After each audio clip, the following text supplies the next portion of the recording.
Seguimos con nuestras clases. Ahora hablaremos sobre el trastorno específico del aprendizaje. Antes, en el DSM-4, había un trastorno por cada cosa. Sin embargo, ahora otra vez en esta situación, en el DSM-5, se engloba todo como trastorno específico del aprendizaje y después se hace la especificación si es en la lectura, en la expresión escrita o en la matemática. Y bueno, pues vayamos, si tienen igualmente el breviario como yo, nos vamos a la página 38. Los que tengan el completo, pues tendrán que ir primeramente al índice para verificar en dónde está este trastorno. Seguimos en el primer apartado de trastornos del desarrollo neurológico, pero ahora estamos hablando de los trastornos específicos del aprendizaje. ¿De acuerdo? Bueno, pues iniciamos. ¿Qué tiene que tener en el inciso A para poder ser diagnosticado? Bueno, debe de haber una dificultad en el aprendizaje y en la utilización de aptitudes académicas, solamente académicas, o sea, en la escuela o en cuestiones de la escuela. Evidenciado por la presencia de al menos de uno de los siguientes síntomas. ¡Wow! O sea que de 6, si ya me presenta uno solo, ya me cumple el criterio A. Pero eso sí, tiene que estar presente al menos uno durante un lapso mínimo de 6 meses. Y que aunque ya hubo estrategias de intervención para ayudar al niño a aprender o a ayuda en la escuela, aún así el niño nomás no cacha. ¿Sí me entendieron? O sea, no solamente es que presente la problemática, sino que ya se establecieron estrategias con el niño para poder mejorar su aprendizaje y ni aún así da una. Bueno, vamos a ver cuál de estos es posible que pueda tener el niño. Recordemos que con solamente presente uno solo, ya presenta el inciso A. Bueno, vamos a ver cuáles son los posibles síntomas. Dice el síntoma número 1, lectura de palabras imprecisa o lenta y con esfuerzo. Lee palabras sueltas en voz incorrectamente o con lentitud y vacilación con frecuencia adivina palabras y su dificultad para expresar bien las palabras. Obviamente recalcando que estamos hablando ya de un niño que pudiera tener ya al menos unos 7 u 8 años. ¿Por qué no hablo de los 6 años como en los otros trastornos? Porque en los 6 años todavía es normal que un niño pueda tener problemas en la adquisición del aprendizaje, porque es la etapa normal de la adquisición de la lectoescritura, de las matemáticas, no el preescolar. Mamás, por favor entiendan, un niño de 5 años no es obligatorio que ya aprenda a leer, escribir y sumar y restar. A los 6 años apenas va su cerebro a estar listo para la adquisición de estas habilidades. Es por esto que este trastorno hay que tenerlo cuidado de diagnosticar a una edad temprana. Lo más recomendable es diagnosticarlo después de los 6 años, mínimo a los 7 u 8 años. O sea que ya hubo un patrón persistente de faltas de la adquisición de un conocimiento académico o que reprobó el año escolar y por más de estrategias que le hayan puesto, nomás no cacha. Entonces, uno de esos es la lectura. Los niños a veces tienden a leer lento. ¿Por qué? Porque es parte de su desarrollo normal leer lento. Pero si ya estoy hablando que es un niño de 7, 8 años, pues ya no debería de hablar tan lento. Entonces es muy evidente al resto de sus compañeros sus deficiencias en la lectura. Inciso número 2. Dificultad para comprender el significado de lo que lee. Él puede a lo mejor hasta eso, leer bien y lee bien correctamente. Le preguntan de qué se trató la lectura y no te va a saber dar un análisis. Quizás lo que haga, eso sí, es volverte a contar la historia, pero no te va a dar el análisis de qué se significó. O sea, Caperucita Rosa, sigo con Rosa. Caperucita Roja, por ejemplo, es un cuento, una fábula que te da un mensaje. Bueno, el niño puede leer Caperucita Roja de pi a pa y si tú le preguntas qué pasó, te va a volver a contar la historia. En vez de contarte qué comprendió de la historia, cuál fue la moraleja, a ellos les cuesta muchísimo trabajo llegar a dar ese análisis. Inciso número 3, dificultades ortográficas. ¿Qué son esas? Errores de ortografía, de gramática, sustituir una palabra o una letra por otra, la cual puede llegar a ser un error muy obvio y muy falta de lógica. Ojo, recordemos que estamos hablando de acuerdo a la etapa del desarrollo en donde se encuentra el niño. De acuerdo a la edad, va de acuerdo a las faltas ortográficas más normales y comunes. Sin embargo, aquí estamos hablando que está fuera de la etapa normal de su desarrollo. O sea que las faltas de ortografía que está teniendo no van con su edad.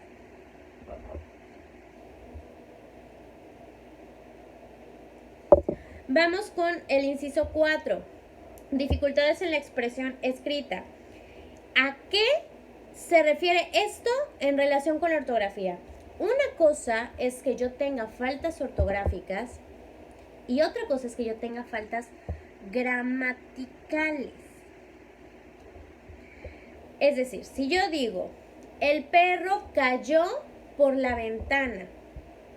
Ay, qué sádico. Pero bueno, tiene un sentido, una lógica. El perro cayó por la ventana.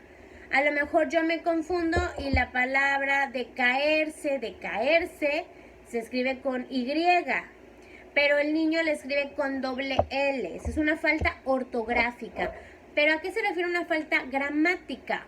Cuando no va concorde el tiempo verbal, el pronombre, el nombre de la persona o el verbo en una situación normal coherente. En vez de decir el perro cayó por la ventana, puede decir ventana, caer perro. Eso es una falta gramatical y esto tiene que ver en la cuestión de la expresión escrita. Inciso 5. Dificultades para dominar el sentido numérico. Ya hablamos mucho de lo del español y la lectura. Ahora estamos hablando de las matemáticas.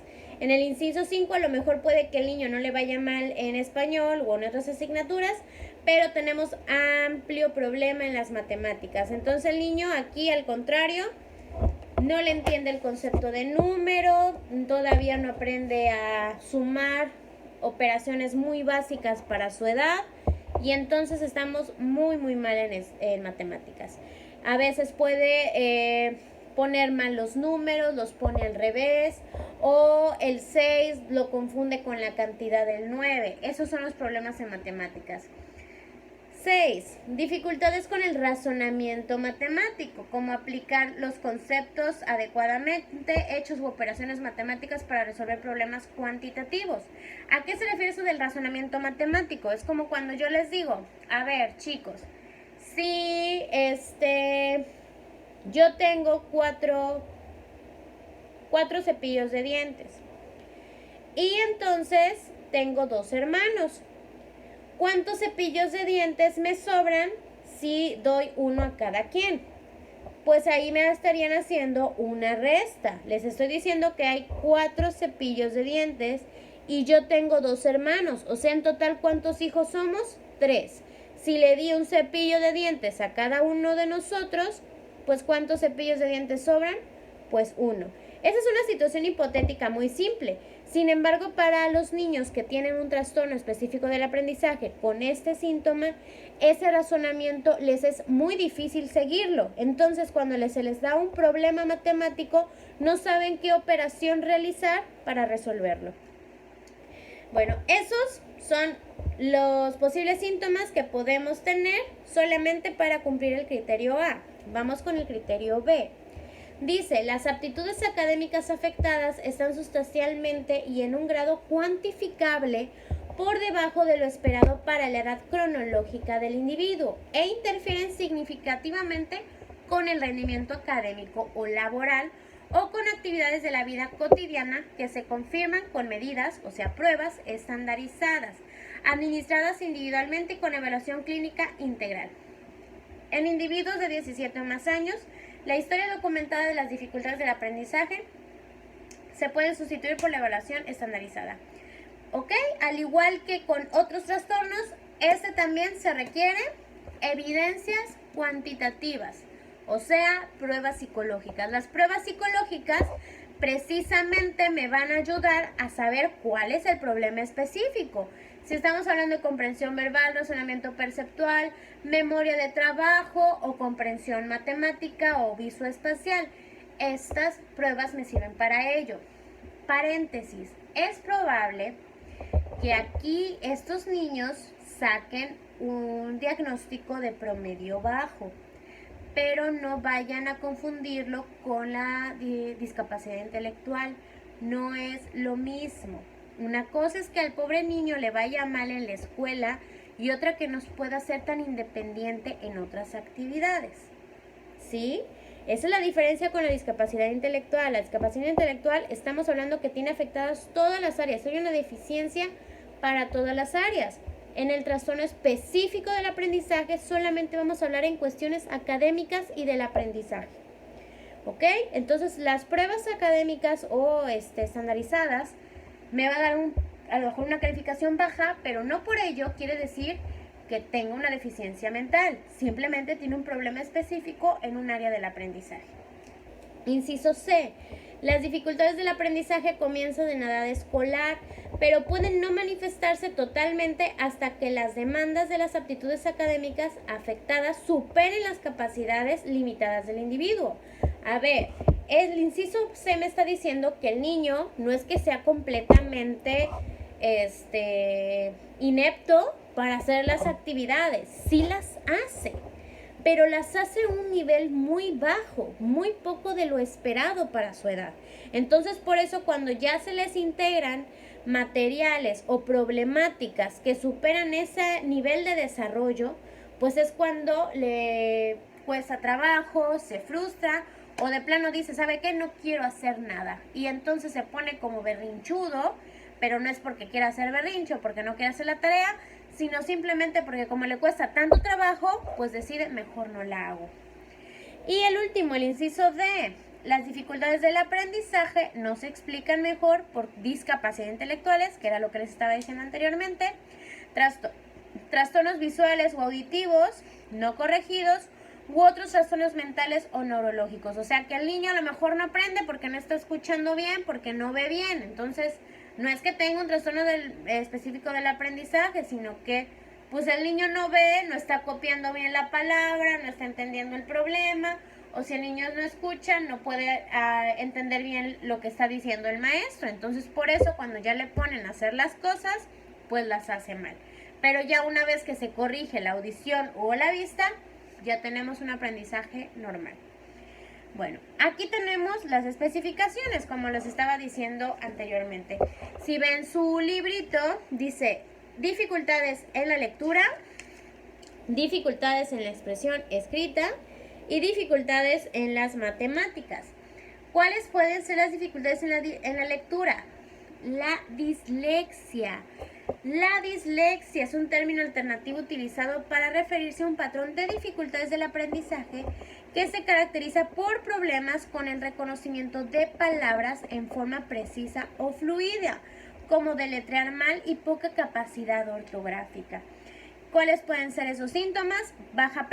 Poca precisión en la lectura de las palabras, su velocidad o fluidez de la lectura se encuentra alterada y la comprensión obviamente de la lectura no le es posible dar un razonamiento adecuado a lo que está leyendo.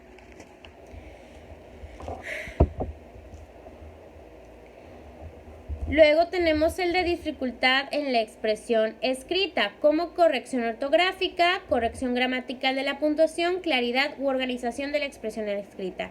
La dislexia tiene que ver con la cuestión de lectura. Y la disgrafia, que es un término que les voy a dejar que investiguen, disgrafia, es de la parte de la expresión escrita. Estos niños que parece que escriben con las patas, bueno, pues precisamente eso es la dificultad en la expresión escrita y se llama disgrafia. Búsquenlo para que me encuentren la diferencia entre disgrafia y dislexia.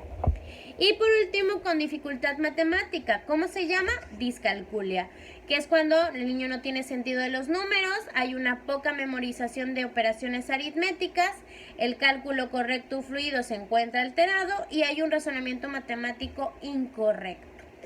Estos son las dificultades de la dificultad matemática, llamada nuevamente discalculia. Y lo dice aquí su DSM-5, que es la discalculia, que es el término alternativo utilizado para referirse a un patrón de dificultades que se caracteriza por problemas de procesamiento de la información numérica, solamente numérica. ¿Qué quiere decir? Que el niño puede leer rápidamente el problema y a lo mejor sepa qué operación tiene que llevar a cabo, pero una vez que ya puso la operación no entiende qué es lo que tiene que hacer con esa operación. Le cuesta a veces trabajo el reconocer bien los signos, ya sea el más, el menos, el por o el signo de división. Nomás le cuesta mucho trabajo, no es que no quiera, realmente hay una problemática. O me confunde el 3 con el 8 o el 7 con el 1. Esos son los tipos de problemas que podemos tener en consideración en la discalculia. Bueno, chicos, con esto termino la clase de los trastornos del aprendizaje. Les dejo el foro abierto para la clase para que puedan ahí ponerme sus comentarios sobre el día de hoy. Les recuerdo que esa clase es para todos los que tomen la materia de psicotrastornos. Ya a cada grupo tendrán en su planeación lo que tienen que hacer por día. Y con eso concluyo la sección simplemente de trastornos del aprendizaje. Muchas gracias por escucharme.